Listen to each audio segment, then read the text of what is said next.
আজকে আমরা কেশর বা শাকালুর পুষ্টিগুণ সম্পর্কে জানব। শাকালুতে থাকা বেশি অ্যান্টিঅক্সিডেন্ট হৃদরোগ, মুটিয়ে যাওয়া, ওবিসিটি, ডায়াবেটিস, অ্যালজাইমারের মতো ঝুঁকি কমায়। হৃদরোগ প্রতিরোধে শাকালু বা কেশর আলুর ভূমিকা অনন্য। এছাড়াও এতে থাকা দ্রবীভূত ফাইবার ক্ষতিকারক কোলেস্টেরল কমানোর মাধ্যমে হার্টকে সুস্থ রাখে। কেশর বা শাকালুতে অত্যাধিক পুষ্টিগুণ থাকে। পুষ্টিগুণ বেশি থাকলেও ক্যালোরি থাকে কম। এতে থাকা প্রচুর জলীয় উপাদান ফাইবার আপনার ক্ষুধাকে অল্পতেই মিটিয়ে দেয়। এতে থাকা ফাইবার ব্লাড সুগারকে দ্রুত বাড়তে দেয় না, ফাইবার হজম ধীর গতি করে ফেলে, ফলে ক্ষুধা দেরিতে লাগে। কেশর আলু নানা ধরনের অ্যান্টিঅক্সিডেন্টে ভরপুর। ভিটামিন সি, ভিটামিন ই এবং সেলুলোজের ভালো উৎস।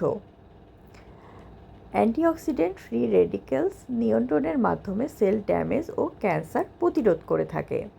কেশর আলু ডায়েটারি ফাইবারের একটি ভালো উৎস হওয়ায় কোলন ক্যান্সার প্রতিরোধে একটি গুরুত্বপূর্ণ ভূমিকা পালন করে।